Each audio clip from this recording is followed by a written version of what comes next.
Did you know Japan made some American inventions even better?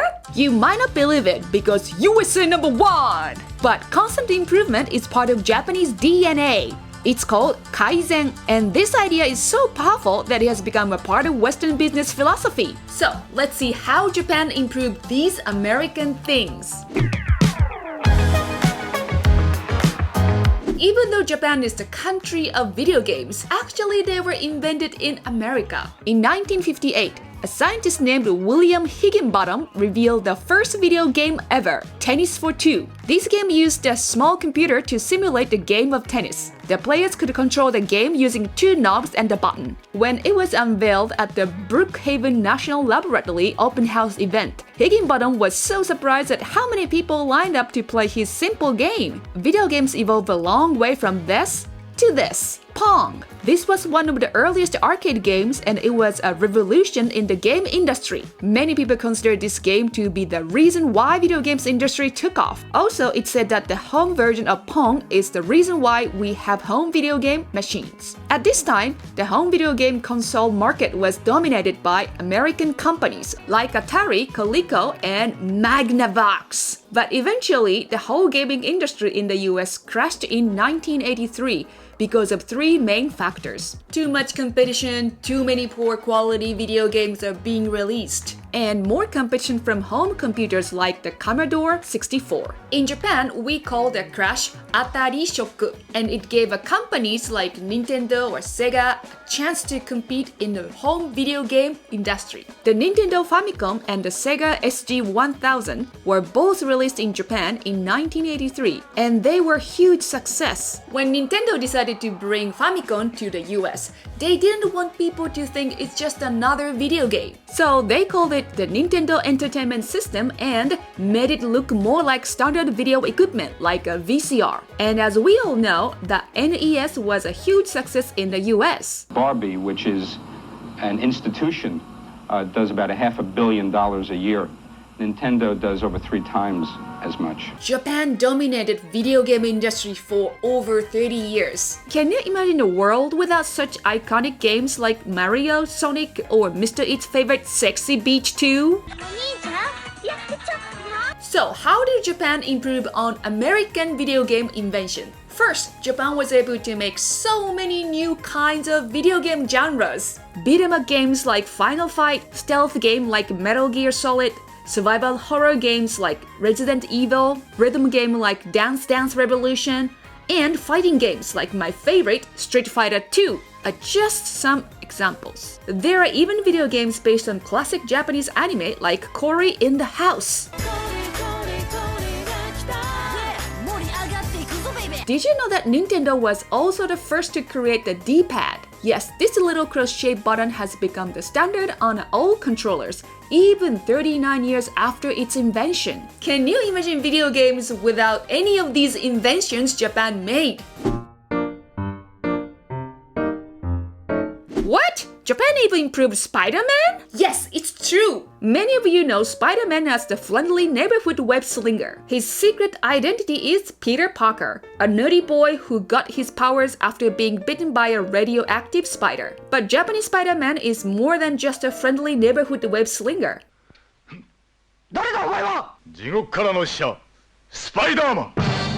His true identity is Takuya Yamashiro, a cool motorcycle riding tough guy. How did he get his power? Actually, it's not so different from American Spider-Man. He was injected with a spider extract by Gadia, the last remaining warrior of Planet Spider. His mission isn't just about saving the day. His one purpose is to avenge his father and Gadia's death by destroying the evil Professor Monster and his evil Iron Cross army. I know what you're thinking. Oh my gosh, Japanese Spider-Man's totally badass! So, how did Japan improve this classic American superhero? By letting him use this classic American invention, a machine gun. In one of the episodes of Japanese Spider-Man, he beats up one of the enemies, takes their gun, then starts shooting at them. If that doesn't scream America, I don't know what does. Can you imagine if the Marvel had the guts to put Japanese Spider-Man in the movie Spider-Man No Way Home? Prove it. That's your Spider-Man.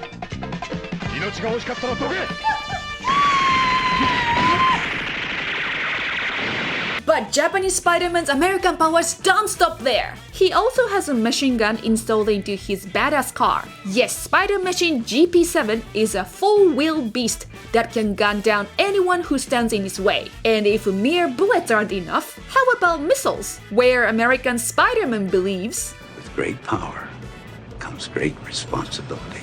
Japanese Spider-Man believes you can solve all their problems with missiles. But sometimes missiles aren't enough to destroy the Professor Monster's evil beast. That's when Japanese Spider-Man calls in the big guns. Barbara, change Leopardo.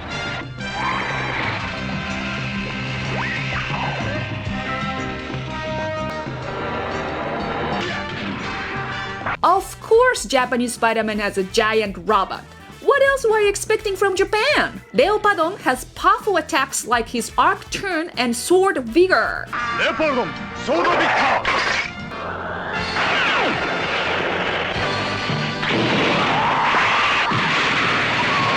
With these powerful spider weapons, the evil Iron Cross army doesn't stand a chance. Now you know the true reason why Japanese Spider-Man wasn't in Avengers. Now, before you think I'm just joking, take a look at what the American Spider-Man TV show was like.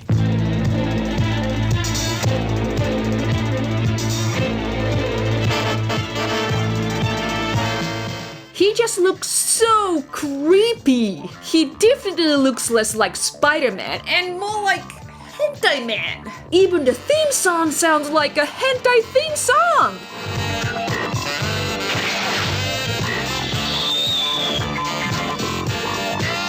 So how did Japan actually make these amazing changes to Spider-Man? In 1970s, Marvel and a Japanese production company called Toei had an agreement where they could use each other's properties in any way they wanted. Toei wanted to put Spider-Man as a side character, but they decided to make him the main character in his own show. The producer of the show let the staff make any changes that they thought were necessary. That's why the story is different from American ones. So what did Marvel think of all these changes? Well, they didn't like the giant robot, but they were told the show would fail without it, so they kept it. But most interesting of all, Spider-Man creator Stan Lee was impressed by the show. I was very impressed with the action because none of them were done by computer graphics. But whatever you saw on the screen was really being done by human beings. And when Spider-Man was climbing that building, I thought it was wonderful the way they had him going up the wall. The most interesting part of this story is that Toei learned so much working on this Spider-Man project, especially with the giant robot battles. They took this idea and applied it to another show they were working on. Super Sentai! You probably know them better as the Power Rangers in the US. So, if it wasn't for Japanese Spider-Man, we would never have the Megazord. One thing people love when they come to Japan is convenience store. But they might not exist if it weren't for Americans. The first convenience store in the world, 7-Eleven, started in Texas in the 1920s. But now, the 7-Eleven Corporation is completely owned by their Japanese branch, 7-Eleven Japan. So, how was Japan able to take this classic American business model and make it better? In the 1970s, a Japanese grocery store chain called Ito-Yokado was trying to expand their business by opening new grocery stores. At that time, many small local shops like tofu, rice, and sake shops fought against them from opening in their area because they knew they couldn't compete. Because of their resistance, Ito-Yokado knew they had to do something different. They found out about 7-Eleven and their unique business model, so they brought it to Japan. Many of these communities that were against the big grocery stores were actually okay having small convenience stores. So it became easier for Ito-Yokado to expand their side of business. They were also able to get some of these small shop owners to convert their own shop into a convenience store. 社長のお米屋さん、明るくて近代的なコンビニエンスストアにしませんか？何言うてんねん。こっちとら家族代々受け継いできた商売や。何があっても変えるつもりはない。もう帰ってくれ。私どもにお任せください。例えば美味しいお弁当を並べてお客さんに喜んでいただくとか。弁当やと？さっきも言うたやろ。あかんもんはあかん。お酒はどうです？あかんあかん。カップラーメンとか話にならんわ姉ちゃん。もう帰ってくれ。こちらの雑誌は？あかん。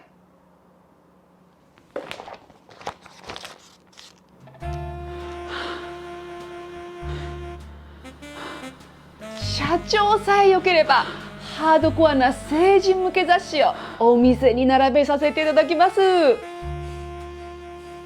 おい、そろそろうちの店もセブンイレブンにしようか。The first 7-Eleven in Japan opened in 1974, and in just 4 years, they became the biggest convenience chain stores in Japan. In fact, by 1990, 7-Eleven Japan was able to buy out American division. So, how are Japanese convenience stores better than American ones? We talked a lot about it in detail in this video, but just to give you some quick examples. The food is on a completely different level. Each convenience store chain sells amazing foods like these egg salad sandwiches, delicious pastas, rich bowls of ramen, and hearty bentos. Not to mention all the varieties of breads and tasty hot foods. They sell almost everything. Need some emergency underwear?